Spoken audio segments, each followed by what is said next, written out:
And I'm excited to talk about travel because the snow started to fly here in Port Hope in Ontario today. It's like, oh yeah.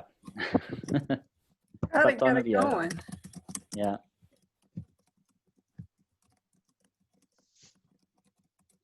Okay, I'm just gonna set up to record and I'm starting the streaming. Everybody welcome. Let me just give me 1 second to do this.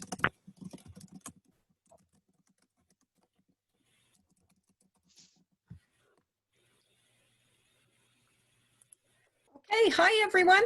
Sheila Gallant-Halloran here with Lush Life Travel, an affiliate of Vision Travel.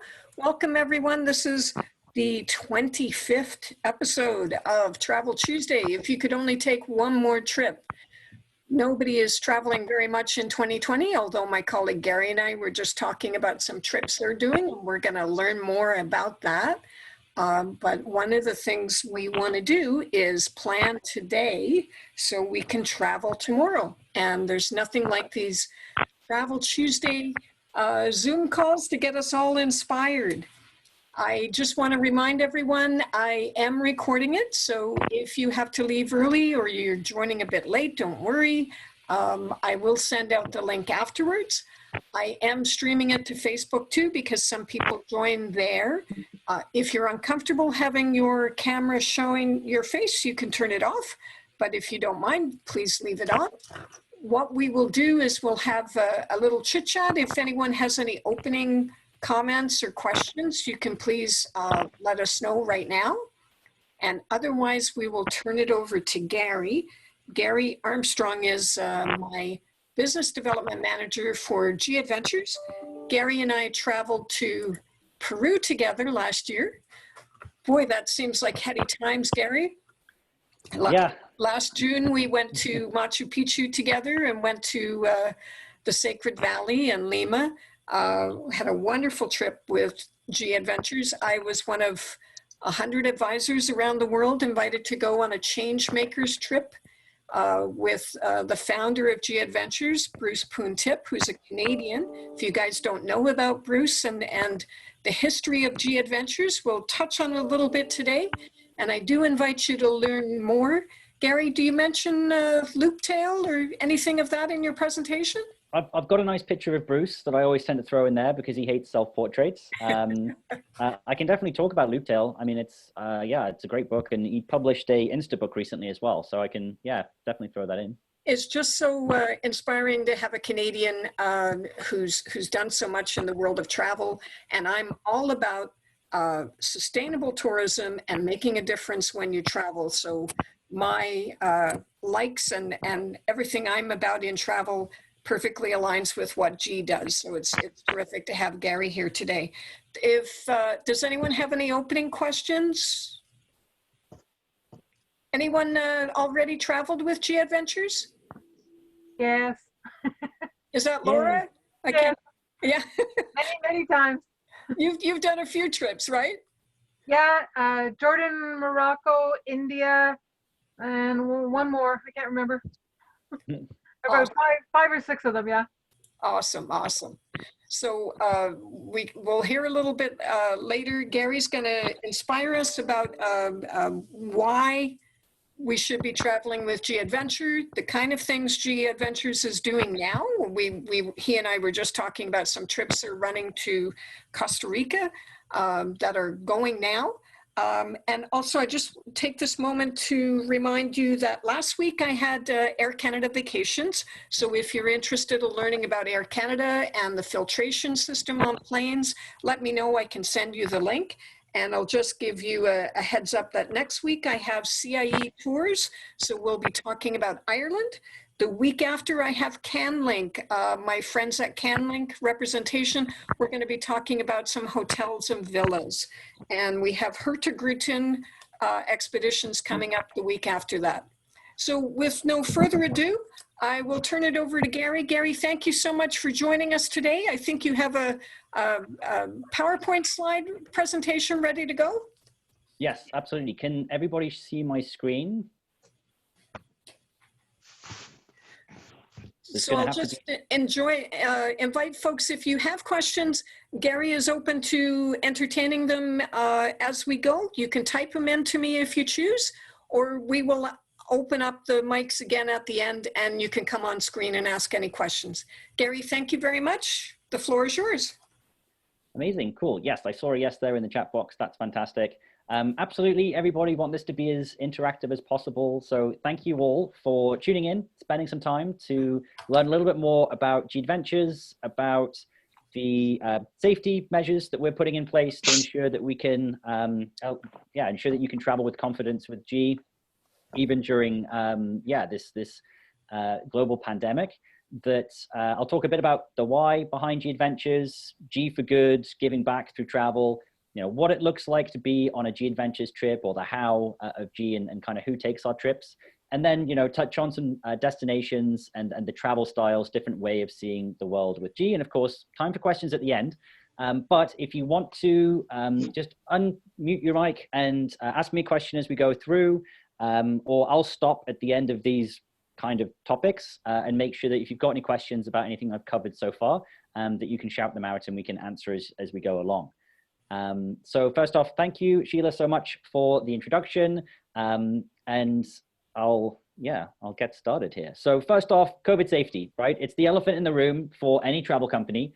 You know, I think that, you know, every single travel company, every single government, every country is working as hard as they can to solve for this problem of COVID-19 and to ensure that we're providing, you know, safe means of transportation and safe vacations. And so there's a number of things that G Adventures is doing that ensures that you can travel with confidence with us, that we are taking this pandemic seriously. For us, we're very lucky whereby we're not having to completely change the way that we operate as a business. It is an additive process. It's putting on more layers of safety and additional cleaning schedules and updating and working with our suppliers and destination to make sure that they are able to follow the national guidelines, the international guidelines, the local guidelines, and then of course the G Adventures guidelines as well, so that we can ensure that our travelers are not at risk or mitigating the risk of contracting COVID-19 while traveling. But it is a two-way street and a double-edged sword. You know, we travel to a lot of rural and remote communities around the world. And our goal really is to ensure that we're also protecting those people in those places where healthcare facilities are not going to be as robust as you see in places like Canada. So it's not just about protecting our travelers. It's definitely about that. But it's also about protecting those communities and those peoples in the places that we operate as an organization. And so we do take kind of a holistic approach to this. It's things that we're doing before you join us, that recommendation that you take a COVID test, a PCR COVID test before traveling, even if the destination doesn't require you to do so to gain entry, that when you're traveling with us, our CEOs will be setting expectations and working to enforce the guidelines and the health policies while you're on your trip, that there's changes or things that we're doing on tour to make sure that you're protected, and then also before you leave as well. And so the CEOs play a massive role in this. If you've traveled with G before, you know that our chief experience officers, our guides, are there to ensure that you make the most and enjoy the trip. They've always been there to ensure that our trips run in a safe manner. And now they're also there to not only talk to you about some of the cultural differences between the place that you're visiting and potentially where you've come from, but also kind of layer on and talk about the recommendations around mitigating the risk of transmission. So they will mention wearing masks, especially when you're on vehicles or in places where you can't socially or physically distance. Talk about visiting different sites and just the local guidelines, and also work to ensure that we're enforcing those within the group, that people are taking this seriously, that they're following those guidelines, washing hands on and off the vehicle and going in and out of places, wearing masks and physically distancing. And so again, it's an additive process. We are also really lucky in that we've always run small groups. There is intrinsically less risk in a group of 10, 12, 16 people than groups of 30, 40, 50 plus people. And so just in the nature of the way that we operate as a company, we're finding that we are well set up for success to make sure that we're mitigating risk for travelers looking to travel with us around the world. that we work with great suppliers in destination when it comes to transportation, that yes, the vehicles you are on will have enough room where you're not all jammed in, that, you know, if there's 8, 10, 12, 16 people, that the vehicle is big enough to accommodate that so that you've got space. And it's the same with our vessels. You know, we have these small ships that we operate around the world. And so again, you know, the cleaning regiments on those are, have been reviewed and updated and improved. And then also there's just fewer people getting on and off this vessel. And so again, it's ways that we are just, inherently able to ensure that there is less risk of transmission. It's the same for our accommodation. Again, we don't use 1,000-room hotels on the vast majority of G-Adventures trips. We use smaller, locally owned and operated hotel suppliers, where often, you know, you're not taking an elevator to the 10th floor. You're literally just walking around the property or going up a couple stairs to get to your rooms. And so again, we're set up for success to ensure that we can provide safe accommodation, and that we're working with those suppliers so that, you know, once you check in, people aren't coming into that room, and that you're able to ensure that that's kind of a clean place for you to be in a safe space. And then with food, again, we've never overprescribed the number of meals that we have as a group. People have that freedom and flexibility to go and dine how they wish. And the CEO has always been and will continue to be there to point you in the right direction, to book group space ahead in a private room or outdoors, and to maybe recommend some different alfresco options, dining outside, street food, whatever it happens to be, to ensure that you're able to eat healthy and eat frequently and enjoy the local food while you're there as well. And so, you know, those travel with confidence policies are across all of our different itineraries. This is something that we're rolling out in every destination, where we'll, and kind of, layering on top of the processes and practices that, you know, safety has always been the #1 priority for us. This is just additive to that. The Travel with Confidence Plus collection is 46 specific itineraries where we're able to dial this to 11, where we've reduced the group size to 12. So it's a slightly smaller group size on almost all of those 46 trips, where there are private vehicles throughout. So unless it's a plane ride, then throughout that trip, you're going to be on a G-Adventures vehicle. That the My Own Room, if you are a solo traveler and you want to travel by yourself, that the cost of My Own Room on these 46 trips is cut in half, that it's 50% off for My Own Room, and that all accommodation is based on dual occupancy where you have your own showers. So no shared shower blocks or anything like that. With some of our camping trips, our 18 to 30 something trips, on occasion, you'd have those shared shower blocks. And with these itineraries, that is not the case. And so that's why they're part of this collection. I mean, I'll talk about destinations later. I just wanted to highlight some of these since we're going over the policy. Some of the most popular destinations that we have as an organization, as a company to travel to, Bali. I could talk about Sri Lanka and the ability to see wildlife and enjoy the culture or similar culture and cuisine to India, but at a much slower pace and with far fewer people in Sri Lanka. Vietnam, I've traveled to myself. I won't start talking about it because we'll be here all night. Jordan, Egypt, Morocco, you know, a person on this call has already visited a number of these destinations and can also speak to the wonders of those places and the joys of visiting, you know, those cultures and learning about the way of life. European trips, Costa Rica, that trip that we were speaking about, there's a traveler who's just booked on for a November 21st, 2020 trip to Costa Rica. We are operating in Costa Rica right now, and a few other destinations as well. So ultimately, this is a small subsection of trips where we're able to dial that travel with confidence message up to 11, you know, with a slightly smaller group size, and the reducing the cost of My Own Room throughout these trips. But it's just kind of a small snapshot. And ultimately, our goal is to let you all know that, yeah, we're working hard on this. We're putting in place measures to ensure that the kinds of things that you're already used to in your daily life, mask wearing, hand washing, physically and social distancing, is, you know, this is happening all over the world.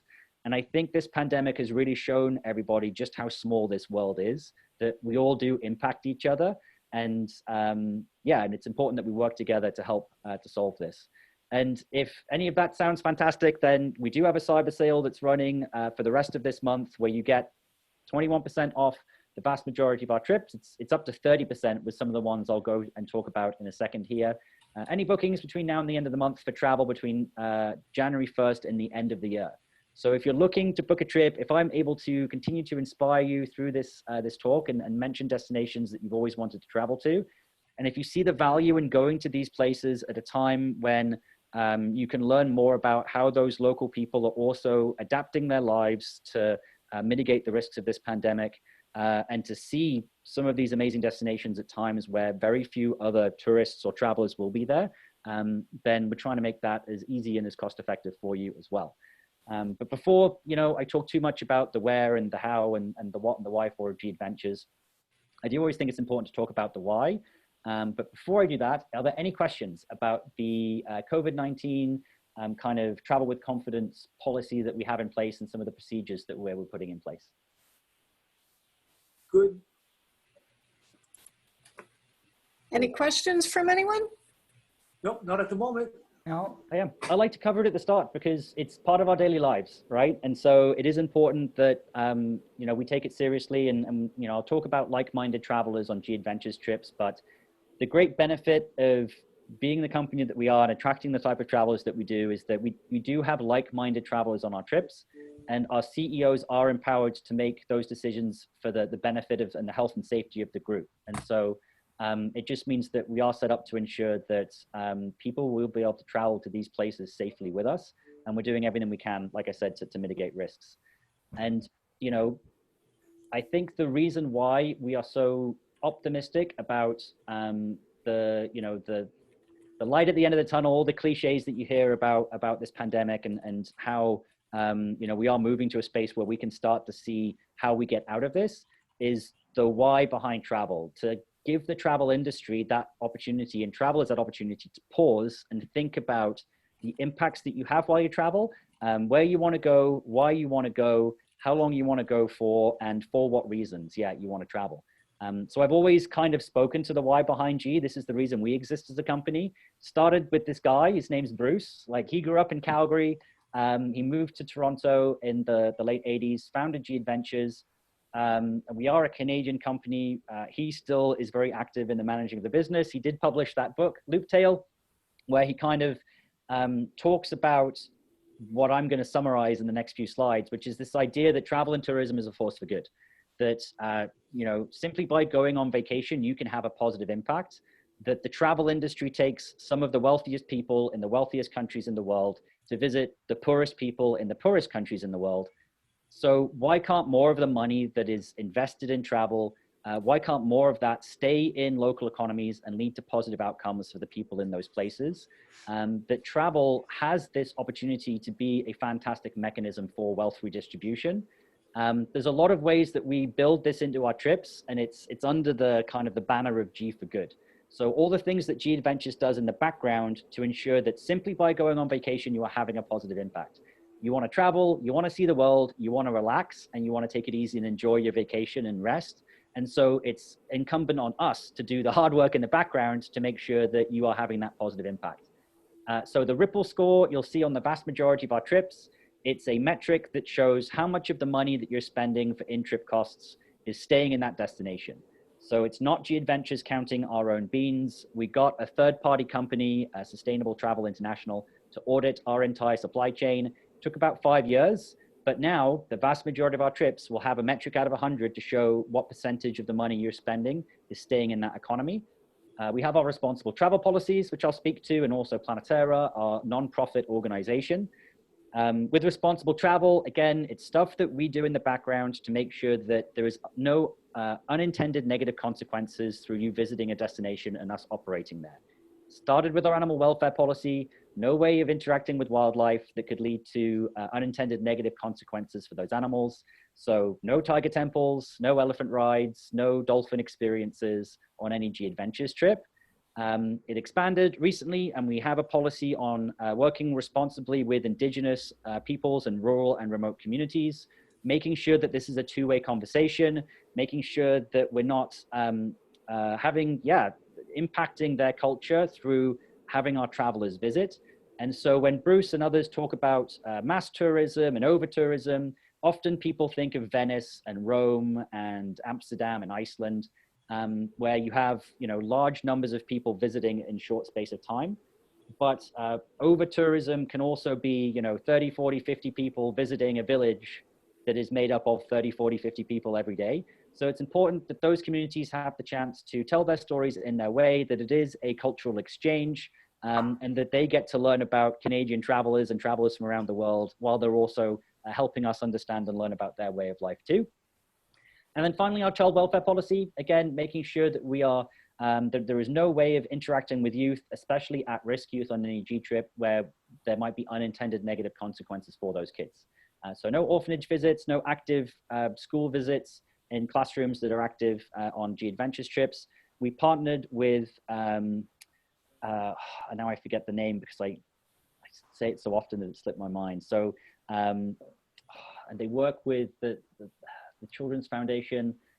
Again, we partnered with another organization, the Child Safe Movement, to ensure that they could go through our trips and make sure that that we are meeting their guidelines around ensuring that we're not having any of those unintended negative consequences when our travelers are traveling around the world. So highly recommend, if you want more information on travel and tourism and child welfare, the Child Safe Movement is a fantastic resource for more information on that. A lot of these policies are guided by Planetara. That's our nonprofit wing at G. Terra is actually Bruce's daughter's name, and so it's Planetara, Planetara, and planetara.org, again, a great resource to learn not only about the 85 plus projects that we have supported as an organization around the world, but also about the ongoing fundraising and where those funds are being spent to help provide critical care and essential services, food, medicine to these communities, while obviously we have far reduced numbers of travelers visiting these places. Planetara is funded, it's a unique funding model. So all of the operating costs of Planetara are funded by G-Adventures, so that 100% of donations and 100% of monies raised for that organization go directly to, fulfilling those project needs and providing grants, resources, education, and that kind of stuff to our partners around the world. So if you want more information, I'm a Planetara ambassador at G. So please do ask some questions, or also visit planetara.org. The website just got a new facelift and a new logo. So we're excited to keep talking about the critical work that they are doing right now. But ultimately, G-Adventures did and has become the world's largest supplier of small group travel. We're the world's largest adventure travel company.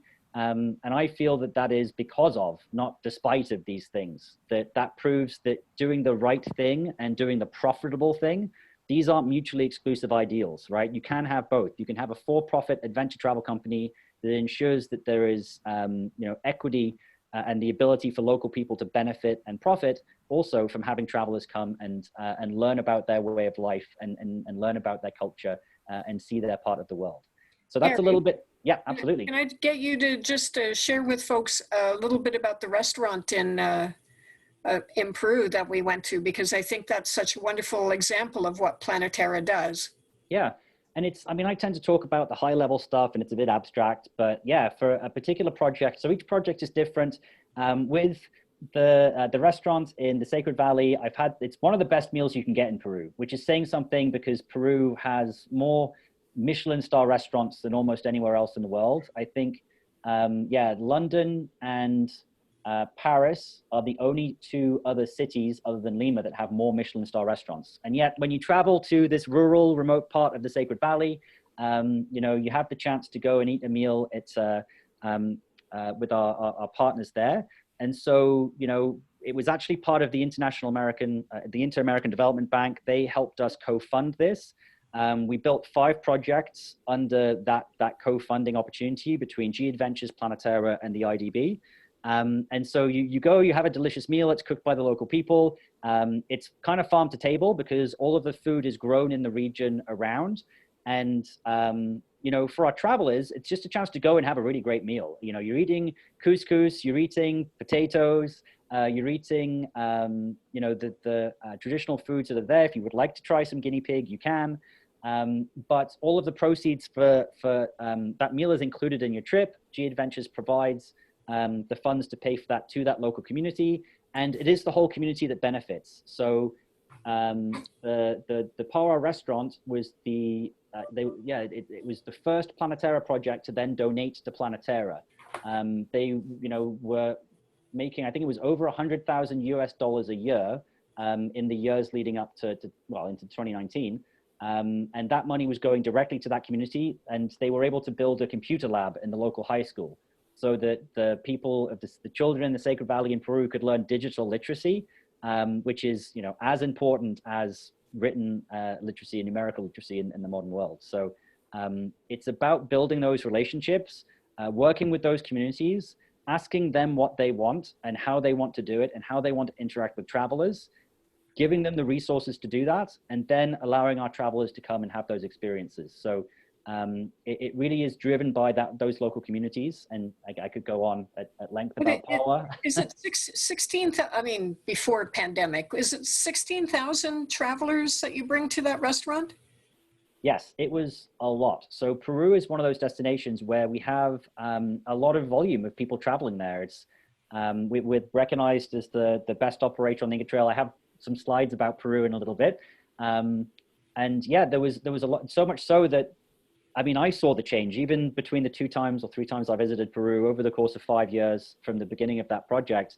They built a whole separate restaurant that was now 2 places so that they could bring more travelers in and serve more meals. And it kind of led to an expansion of travel in that whole region, because people would just drive through this small part of Urubamba to get to Ollantaytambo, and they wouldn't stop. Whereas now there's that restaurant, there's a pottery a cooperative that we now visit as well that sprung up because more people were stopping there. It boosted farms in the region because there was increased demand for their produce locally versus having to export it. Yeah, it led to this kind of the ripple effect, right? You have a successful community and a successful business and an inflow of funds, and it helps to kind of kickstart the economy in that whole region. Thank you. I tend to have long answers to short questions.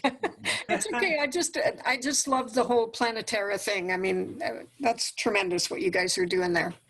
For more information, planetara.org will have more info on the Poa restaurant, as well as our other projects in Peru and around the world. So I'll talk a little bit about what it looks like to be on a G trip and kind of who is traveling with us. And I mentioned that we do small groups. So, it's a very different style of travel compared to larger group travel. I mean, the maximum group size for most of our trips is 16. The average would usually be about 12 people. With the Travel with Confidence Plus collection, it's a maximum of 12 people. Average is probably 8 to 10. And it's, you're not waiting for 20 minutes for everybody to get out of the vehicle. You're not filling up that restaurant or that historic site. It's yourself, maybe your travel companion, or other solo travelers, a couple of different families, right? Traveling together in a small group. You've all picked that one destination and that one culture to go and explore and learn about. And you're traveling through that region with your local guide, somebody born, raised in that area and is just really showing off their backyard, and allowing you to kind of look up and look around when you're traveling versus having your eyes in a guidebook or behind a phone.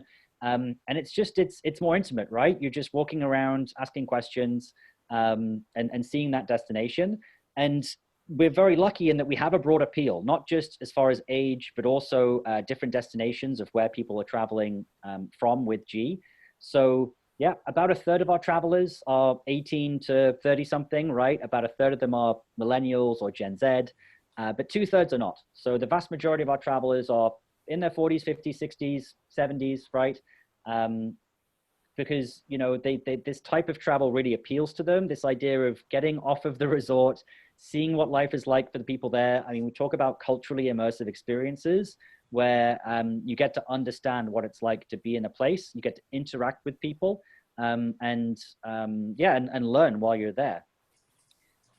And people from, all over the world travel with us as well. So again, it varies, but about 15% of our travelers are from Canada, about the same from the US. So it's about 30% from North America, about the same from Europe and the UK, and then a good chunk from Australia, New Zealand, the Antipodean countries. So it's almost like a vacation in a vacation. You're in Peru, you're in Morocco, you're learning about the people in the place, but you're also learning about the Kiwis and the Aussies and the Belgian and the Dutch and the Brits and the Americans and all the different people who are on your trip, because you've got that small group, you're learning about their culture and way of life as well. And we spoke before we started the recording. I've had some amazing trips and met a number of really great American travelers. And it's sometimes, it's easy. The goal of G Adventures is to show people that the world is small, that more things unite us than divide us. And it's easy just to, to have negative stereotypes of the way different places are. And I think that even our neighbors to the south can sometimes suffer from that fact. And I think it's, the people that I've had the good opportunity, the good fortune to meet on G trips, we talk about these like-minded people who are looking for adventure and wanting to learn. And that's what adventure travel is for us at G. It's not necessarily, sweating up a mountain or abseiling or adrenaline. It's about immersive learning. It's about, pushing your comfort zone a tiny bit, try that new food, try and have a conversation with somebody who doesn't speak English as a first language, right? It's about those little interactions that aren't in the itineraries, those things that happen spontaneously when you're traveling in a place. That's the adventure, right? And sometimes I joke with people, what's the best packing tip you've got? What do I need? And the answer is don't forget to pack your sense of adventure and your ability to embrace the bizarre and go with the flow. Because anything else you can probably get, right? You can get pretty much anything anywhere these days, but if you misplace that sense of adventure, if you leave that at home, then that's not something you can recapture while you're traveling. And that's why we have our different styles of travel. It's not about just the destination. It's about how you want to see that destination. And we have all these different styles of travel so that if you want to go to Jordan, if you want to go to Costa Rica, right, there's many different ways of seeing that place. The 18 to 30 something trips are, budget backpacking. It's, on a shoestring budget, a lot of free time. Accommodation costs are going to be lower to keep the price point lower. And, the accommodation is not the focus point. It's about clean, comfortable, locally owned and centrally located. Just more free time to kind of go and explore that destination. With our classic trips, it's hotel, not hostel. It's a balance of included activities and free time, so you can still explore that destination at your own pace. National Geographic, a little bit more upgraded. I'll talk about a few of these in a bit more detail. The active trips, the clue is in the title, marine, I'll cover as well. But ultimately, the world is a diverse place. And for most of the different destinations where we travel to as a company, you have your choice of how you want to see that place. And the best way to learn about which travel style fits into your expectations when you're traveling is to talk to Sheila and talk to your travel professional and, learn about those differences between those itineraries, which gets me to the where of where we travel. But does anybody have any questions about the different travel styles, about small groups? That idea of what adventure travel is. I know I've had some clients ask about the 18 to 30 something. So you kind of group people in age because of the accommodations you've mentioned, but also it's not really, is it more to have people in like age groups traveling together? You like someone 50 wouldn't go on that trip, right?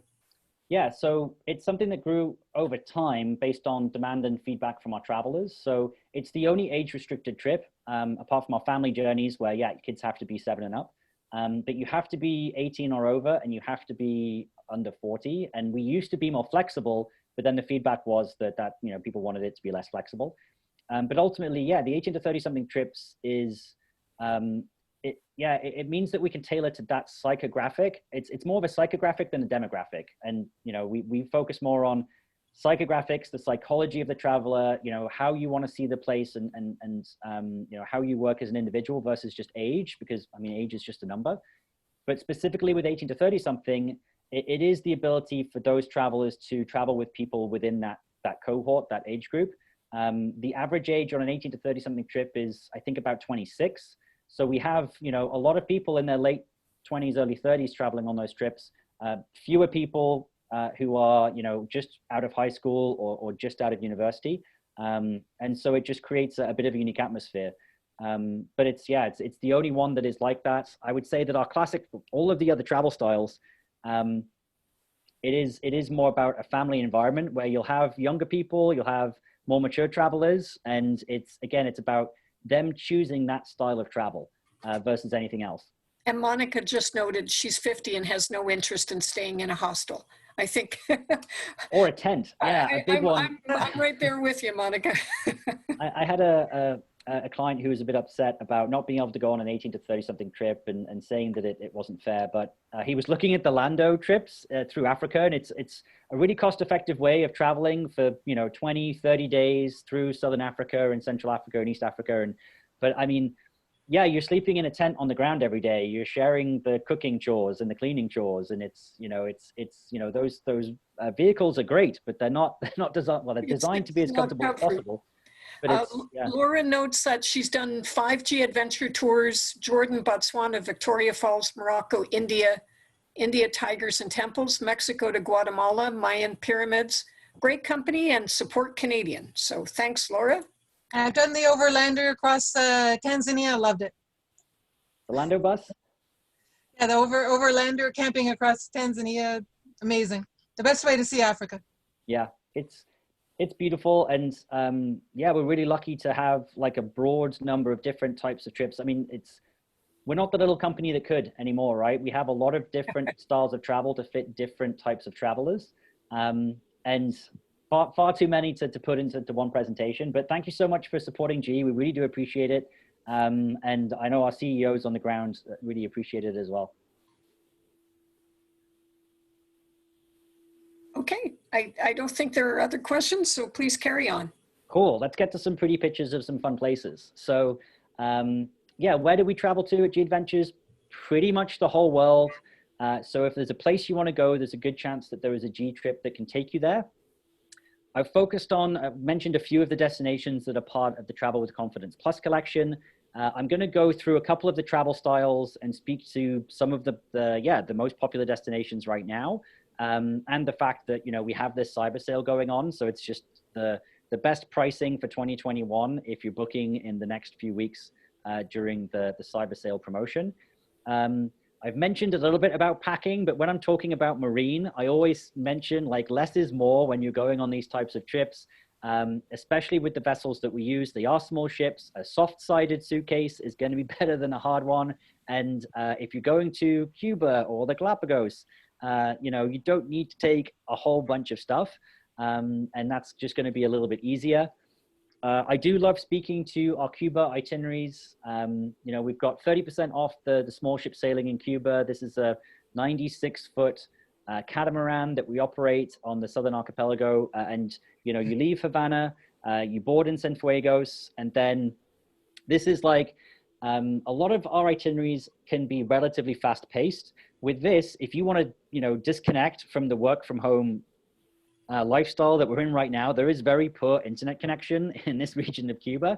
And so you are kayaking off the coast, you're going into the shallows, you're seeing the mangroves, for lack of a better term, along the coast. You're visiting these tiny communities, you're having a good time with the people that are on your trip, you're swimming in the crystal clear blue water, no matter what the weather, and just enjoying some downtime in an area of Cuba that doesn't have a lot of travelers visiting it, and yet has the amazing coastline, the amazing beaches, the beautiful water, the wildlife, and you can travel through that region, be comfortable on the vessel. It is cozy and comfortable. We have a chef on board that's pulling, lobster and barracuda out of the ocean, the Caribbean, each day to then feed you that evening. The food is fantastic in Cuba because it's all fresh and locally caught and locally sourced because of the nature of the embargoes and the nature of the beautiful food that comes out of the waters there. And then at the end of that trip, you start and end in Havana. So if you want to explore on the land before or after, if you want to do one of our land-based trips where you're staying in Casa Particular, in the local homestays of the people of Cuba, where the money that you're spending on that trip goes directly to those individuals versus the government of Cuba. And if you want to see what life on the land is like for the people who live in this extremely interesting part of the world, then you have that opportunity as well. But that 7 days of sailing, it's just, it's very, very relaxing. To kind of carry that on with marine, we also have 30% off European sailing. So that's the sailing through the Greek Isles, as well as sailing through Croatia. And if 16 passengers on a catamaran is too many, then these are 8-passenger vessels. So this is a very, very small ship. It's a yacht. Total flexibility with this. Oh, sorry. Did you have a question, Robert? No, no, not at all. Thank you. Oh, okay. Oh, cool. Yep, sailing from Split to Dubrovnik or vice versa. We have our local living itineraries here as well, where you can stay at a local agriturismo just outside of Dubrovnik. Again, if you want to extend this trip a little bit longer, and just, again, getting into secluded coves, visiting remote islands along the coast, jumping into the water if it's warm enough, and just, yeah, eating and drinking your way through the region. Gary, I had a question, if you don't mind. Yeah, sure. Just about that pricing is based on double, right? So it's per person, yeah, but if with the single supplements, it varies depending on it. I think the Sailing Croatia wasn't a Travel with Confidence Plus collection tour. If it's a Travel with Confidence Plus collection tour, then my own room is 50% off. But the cost of the single supplement varies depending on the itinerary. So this would be based on one person traveling,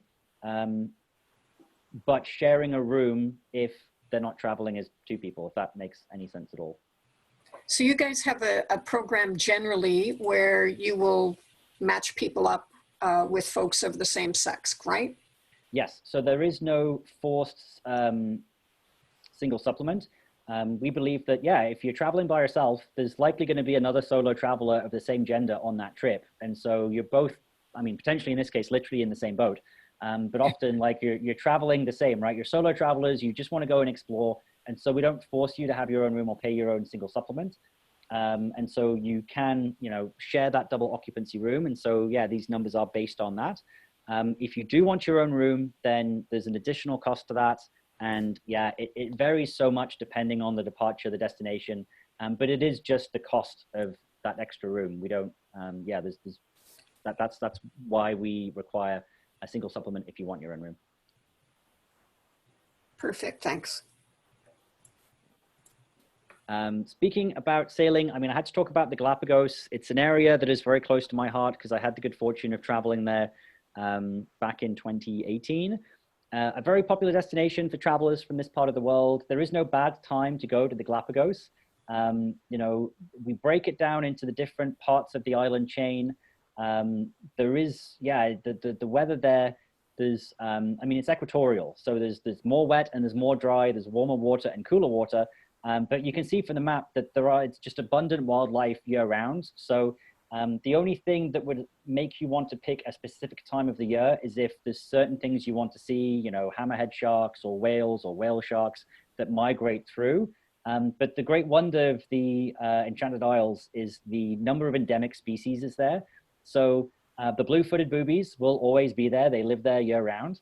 You know, the flamingos, the tortoises, the frigate birds, you know, the sea lions. There is abundant wildlife and massive biodiversity there all of the time.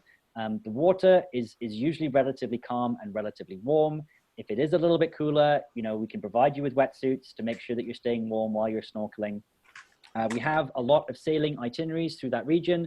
30% off for the brand new Reina Silver Voyager, which is just launched this summer. It's the most comfortable way. It's yeah, the most comfortable ship that GE Adventures has. It was custom built for us. Maximum 16 passengers on that vessel, and we have a couple different itineraries.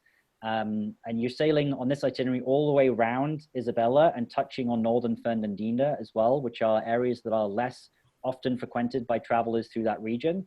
And again, if you have questions about this specific itinerary or other itineraries in the Galapagos, please let me know. Yeah, just some renderings of the inside of the vessel there. It's a catamaran, so it's larger, it's broader, there's more space. It's very, very comfortable. But also, obviously, you're there for the wildlife, right? So although the ship is comfortable and we have 3 different vessels that operate in the region, that you will spend more time off of the vessel than on it because you'll be in the water and on the land, learning about the wildlife from your guide, your CEO, and traveling there as well. And we do have land itineraries. So often when I'm talking about Galapagos, we always speak about the ships, the small ships that we have. But ultimately, if you want to stay on the islands and take you know, the power boats, the jet boats from island to island to still explore the region. That is another really popular way of seeing the Galapagos Islands. And the best way to get a robust discussion going on between two people at G is to ask which is better. Like, would you prefer to see the Galapagos on a vessel, or would you prefer to see it going on one of our land trips? It's a great way to have a good conversation, because obviously there's highlights and positives of both. And whenever I talk about Galapagos, I do like to speak about Peru. We mentioned it briefly. It's very close to my heart, as you might notice from some of the things decorating the room behind me. I mean, all roads lead to Machu Picchu when you visit Peru, but it really is only one of the highlights of traveling to that region. Machu Picchu is now open again, fantastic. You know, we'll see what happens as far as permits for the Inca Trail going on sale for 2021. We are recognized as the best operator on the Inca Trail by the Ministry of Tourism there. And we're also the largest. A third of all the people who actually walk and hike to Machu Picchu do so with G Adventures. And it is doubly difficult to be the largest and the best. And so we are very proud of that fact. And I do feel it's indicative of the way that we operate in Peru, and the reputation that we have in that region. The chance to visit Cusco, to be at altitude, to visit the navel of the world, the center of the once Incan Empire, that stood on the shoulders of all those other great civilizations that came before it, to visit Urubamba, to see the way of life of the people there, to go to the Women's Weaving Co-op, another Planetara supported project we have in the region, to see, you know, how they harvest the wool, how they spin the wool, how they dye the wool, and then how they make these beautiful textiles that are extremely durable and fantastic if you're in Canada, if you want a good scarf to keep you warm, but also just are the patterns that have been handed down generation from generation, from the Incan ancestors to the Quechua people today. And simply by going and visiting, you're helping to support not only the people in this community, but also that way of life and that ability for them to continue to pass down that heritage from mother to daughter, so that it can continue, versus having people leave those rural and remote communities to go into the cities to work in other ways. And that, if I could just add a point here, that weaving cooperative is another spot that really impressed me when we visited last year. Besides the restaurant, this weaving cooperative was started by 3 women, I think we learned, and there are now over 60 women in the community, so that the first women who started it, the funds that they have earned through this weaving cooperative has now put their children to university. So it's just an incredible story of really taking something and giving back, and the people really benefiting from the fact that G Adventures is going there. It's the power of community tourism to tangibly benefit and change the lives of the people in those communities, right? So even when I was there a few years ago, before Changemakers, and you can just see the level of change for that community, that you know, the stucco on the walls, the number of buildings that are there, just the quality and standard of life for the people in that community, and the way that it's benefited and yeah, the ability for them to send their kids to school and to university, and to either go and do what they want to do, or come back and continue to practice that traditional way of life. It gives choices, right? And this is, you know, when we talk about the ways that the industry can improve, and the silver linings that will come hopefully from this pandemic, is that, you know, that opportunity to look at what can happen when you do tourism in a certain way, and how that can benefit everybody's lives. So there's many different projects that we've worked on, and many different companies that are ensuring that they're thinking about these kinds of impacts. And we say at G Adventures, you know, travel with us or travel like us. You know, think about the ways that your dollar, the where and how you spend that money, and how that can impact people around the world, and help change their lives. And so, yeah, when I talk about Peru, also, there is a perfectly good train that will take you to Machu Picchu. Like, often people have told me about the hike, and you don't have to hike when you're there. I've taken the train far more often than I've hiked while I've been in the region. If you do want to hike, then it is some of the most beautiful landscapes anywhere in the world. Yes, you're at altitude. I could talk about ways to mitigate the impacts and the effects of altitude as well. But just beautiful landscapes and scenery, and beautiful people, and warm, friendly people in these areas and really remote areas, right? The Lares track, the Kakani campsite that we use there, and the partnership that we have with those that community. And yeah, it's just it's one of those reasons why as soon as we are able to have travelers come back and visit this part of the world, we will be running those trips. You know, as long as we can ensure that everybody is staying safe and we're mitigating risk of transmission, to be able to bring that revenue back to those communities is important. And if you do want to hike, you know, I could talk at length about the Lares trek, which I had the opportunity to hike there a couple of years ago, but also the Inca Trail, the differences between the two. Or of course, you can take the train, but there is a reason why this site is one of the 7 wonders of the world. I highly recommend prior to a trip, I mean anywhere, but specifically to Peru, to you know, do a bit of research and learn a bit about what you're seeing there, just so that you can, obviously your CEO is going to have that information, but to be primed to ask those questions and really just appreciate the majesty and wonder of sites like Ollantaytambo, like Pisac, like Machu Picchu, is amazing. And if active trips is what you're after, right, and you want to do those hikes, and this is you know, the type of trips that you really enjoy, we have an entire travel style for that. You can go to Everest Base Camp, the trekking on Mount Kilimanjaro. We did an exchange between our operations in Peru and Chile so that we could learn best practices. I mentioned, again, prior to the call about trekking in Mont Blanc, some of the first trips we ran since the lockdown and the cessation of travel in March. We had some departures in September of people hiking, you know, through the Mont Blanc Massif. And yeah, just having just really beautiful and unique trips. And I'll finish with a little bit on our National Geographic journeys. For This Is Those Travelers, we've talked about hiking and cultural immersion. National Geographic is a collaboration with a really well-known brand, whereby we're able to kind of put a bit more time and attention on the accommodation. You'll stay in a little bit more comfort. We'll build more inclusions into that trip. We don't sacrifice the cultural immersion or the ability to really you know, connect with the people and the way of life in that place. It just means you're going to be staying in slightly more comfortable accommodation. And we also have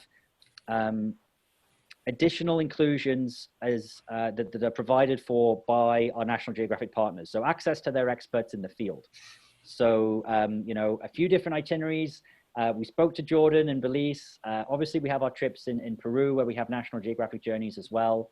I like to highlight Jordan because when you go to Petra and you visit that historic site, it is the National Geographic journeys or the National Geographic archaeologist who works at Petra who shows our Nat Geo travelers around that site. So when I talk about access to experts in the field on our Nat Geo trips, it really is bringing in their expertise to provide that extra, yeah, again, to dial it to 11.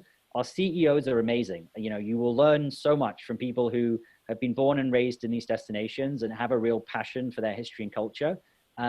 But, you know, to be able to get directly to an academic who studies, yeah, the historic site of Petra or the migration patterns of whale sharks in the Galapagos, or, you know, yeah, the impacts of poaching and climate change and tourism on the wildlife numbers in the Serengeti or in Ngorongoro. I mean, this is where this collaboration really shines. And, you know, just to highlight one of the many Nat Geo itineraries, our safaris in Kenya and Tanzania are extremely popular. It's a small group size for these trips. They're actually independent trips. You can do just them individually, or you can combine them together. The accommodation is amazing when you're on a Nat Geo trip. These are the beautiful tented lodges that we use. It's a hotel room with canvas walls.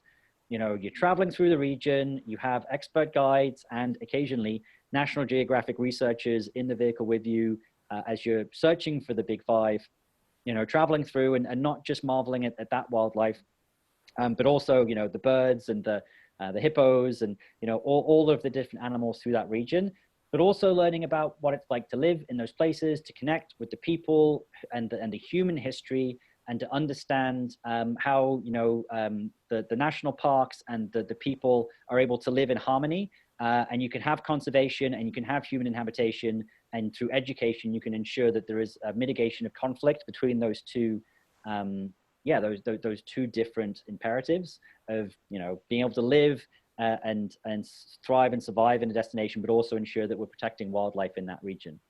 So we've covered a lot of different ways of travel, a lot of different destinations. If you want to put together your own private group, you can reach out to Sheila as well. We have our open departures where you can join like-minded travelers from around the world.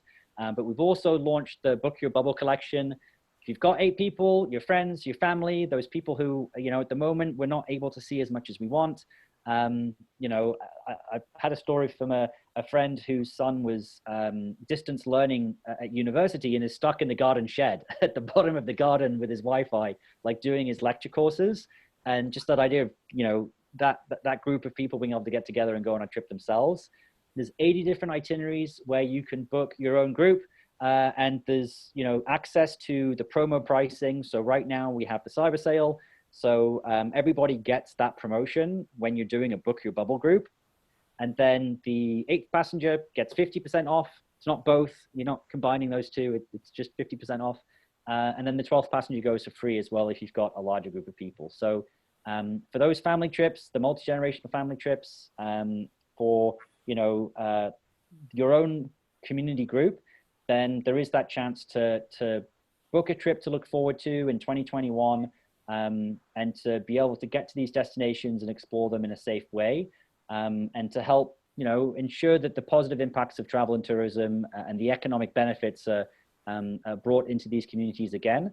And we can learn about how everybody all over the planet is having to deal with this pandemic, and make sure that they're changing their lives to keep them safe. So as I've mentioned, the best resource for more information on everything I've discussed and G-Adventures is Sheila. I don't cut my own hair. I don't do my own taxes. I don't book my own travel. There is a professional who can help me with that, and they are far better at doing it. And as much as I can talk about G-Adventures, she's going to be up to date and be able to help you with airfare and entry requirements and pre and post. And if you want to build on an extra trip, or if you want to do more before and after, to really be able to customize that and make sure that you get exactly the trip that you're looking for. And also, speak to those other amazing suppliers that are out there, right? And something that Bruce has been speaking to for a long time, and I like to as well, this idea that we have a lot of different trips, we have a lot of different dates, but there are lots of other fantastic travel companies out there who are working towards ensuring that they're having a positive impact as well. And then there are those travel companies that are not. And the person who's going to know the difference between those two is a travel professional. Those companies that are taking seriously their financial responsibilities, their responsibilities as us as a supplier to protect the social, economic, and environmental pillars of places around the world, versus just looking at profit and loss and anything else and volume. So, always recommend working with Sheila, with a local travel professional, and it costs the same, right? There's no additional, it doesn't cost any more to book a G-Adventures trip with a travel agent than it does to book with us direct. So thank you so much, everybody, for giving me the time to talk about G-Adventures, hopefully to kind of share a bit of my love for some of these destinations, and my passion for the benefits of travel and tourism, even during this difficult time to see the world. Thank you, Gary. That's terrific. We're right at 6. Do you have a few more minutes for questions? Yeah, absolutely. Okay, perfect. I'll get you to turn off the screen sharing if you don't mind. And if anybody, Laura's showing the Looptail book. Good girl. It's, you enjoyed it, Laura? I think it was on the New York Times bestseller, wasn't it, Gary? A few years ago, maybe 7 years ago, but still, it's even though it's a bit old, it's still quite a good read. I've read that book. National bestseller. With a foreword by the Dalai Lama. Yeah, I've read that book more times than I'd like to admit. And there is, it's really interesting being inside the company and reading it, because it really, it is the way that it works at G, right? It really does, the things that he discusses in the book show what it is like to be inside the company. He's just, talking about not just the Planetara and responsibility, but also building culture within an organization, empowering people to do their best work every day. I mean, the first half of the book is like him growing up and some of the shenanigans he got into and founding the company, and the power of travel and tourism, and his idea of how to turn that into a reality of making sure that people are giving back. And then the second half is really a bit of a business book. It's about, how to, manage a business effectively. And so it is entertaining. And he does share his love and admiration for the Dalai Lama, who Bruce traveled with for quite some time too. So it's interesting. That's why the Dalai Lama has a foreword. Very cool. Helen has a question about the safari trip you mentioned, Kenya and Tanzania. Do you have the price at your fingertips, or is that something I can share later? I can Google it. The reason I didn't put it in there is because it would be a from number, and then it would vary depending on the seasonality. Yeah. Specifically with those trips, the seasonality, because there's peak season and off season. I don't have it at hand. That's okay. I can follow up with you afterwards, Helen. Does anyone have any other questions? Well, we have Gary here.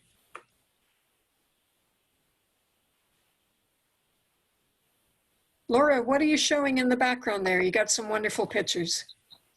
Oh, he was talking about Vietnam. I was noticing as well, I was going to say, Vietnam. Outside of Peru, it's, one of the favorite places I visited. We've got lots of different travel styles that go through that region, but just the most photogenic place I've ever been in my life. Just the hustle and bustle of Hanoi, the beauty of the limestone casts of Ha Long Bay. But around every corner, there is a beautiful picture to be taken when you're in Vietnam, and a beautiful meal to be eaten, a delicious meal to be eaten as well. You can't find bad food in Vietnam. It doesn't exist. What would you say are your top 5 trips? Do you know? The pandemic will change that, but do you know off the top? So I'm thinking of right now, there's a lot of our European itineraries initially for this year. I would say the African safaris remained very, very popular because, they've always been difficult to book onto because of demand. So specifically Tanzania, Kenya, South Africa, both the Nat Geo trips and the classic trips tend to be extremely popular and continue to do so. Costa Rica right now as well, again, just for Canadian travelers, it's a close destination. It's one that many people know well, but maybe, the opportunity to see it in a slightly different light. Peru and the Galapagos is always popular. We spoke of it before, but the idea, there's constant political turmoil in Peru. It's what it is. They've had quite a turnover this week. They have, yeah. I mean, I guess change is good, right? Yeah. But we've talked about it and some of the highlights to it. And now you put me on the spot. I'm trying to think of Southeast Asia as well, and Vietnam. Again, places that we continue. Morocco and North Africa, Jordan, Egypt. Again, Thailand, Cambodia. Yeah. And it varies because it depends on where you're traveling from. We have a lot of Canadian travelers, but we also have a lot of people from the UK and Europe and Australia looking to travel. It's a little difficult to travel as an Australian right now because you can't get back into Australia. You can't get in. If we think we've got a problem with a 14-day quarantine, they literally, in Australia, you're lucky if you get on the list to be able to come back in. So it's very tricky there. Well, what's interesting is a Canadian company, and only 15% of your travelers are Canadians now. That's amazing. We don't get the vacation. This is the problem. In North America, we just don't get enough time off. And so, a lot of our travelers, if you've got 2 weeks, right, if that's the standard vacation, and it's why we have such a high number of travelers from other countries, just because they get more vacation time. It's part of their culture is different. So, and Bruce, he talks about it in Looptail, this idea of, the importance of being an international company, because in North America, people just don't get enough time off. And those that do often don't use it. And it's this idea of, especially right now when we're talking about mental health more and unwinding, hopefully, again, one of the societal positive changes out of this is that we'll have more robust vacation time, because there's loads of studies that prove that if you take vacation, you're more productive when you get back, that humans need this time to decompress. And so, the hope is that we'll see a change there as well. And even planning a trip reduces your stress right now. There's studies by different companies that just planning a trip, it's kind of like planning for Christmas if you celebrate Christmas, right? And part of the fun is the planning. Well, part of the fun of travel is the planning, and it's a great way to relieve stress is to actually plan for that trip. We will eventually travel the world again, but right now planning can help you tune into your wanderlust and help reduce your stress. I think it's 30% of Canadians have time off they leave on the table at the end of the year. So we have to work to rectify that, you guys. And if you're not traveling much in 2020, just think you have twice the budget for 2021, right? Yeah. And flexibility is a big part of, you know, the way that we're allowing people to or the way that we're ensuring that we're flexible with this, because I mean, our hope and everybody's hope is that we see, you know, a trajectory of countries opening and borders coming down and caseloads reducing. And so, you know, the idea is that you can book that trip to look forward to, right? You can think, yes, you know, we'll be in a different place in 2021. And then, you know, if that is the case, fantastic, you've got that trip booked and you can go. But if it isn't the case, we've got that flexibility where you can cancel and rebook and push that trip to a different date.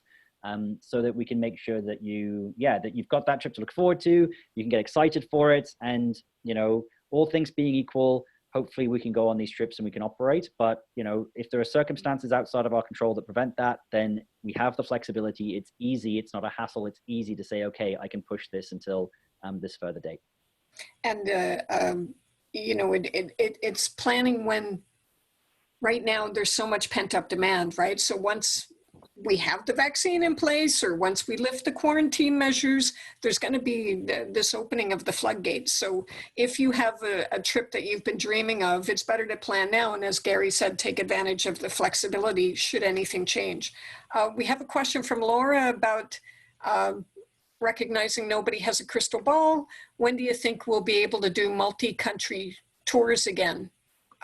May or later, or are you expecting before then? I think it really depends on which part of the world that you're traveling to.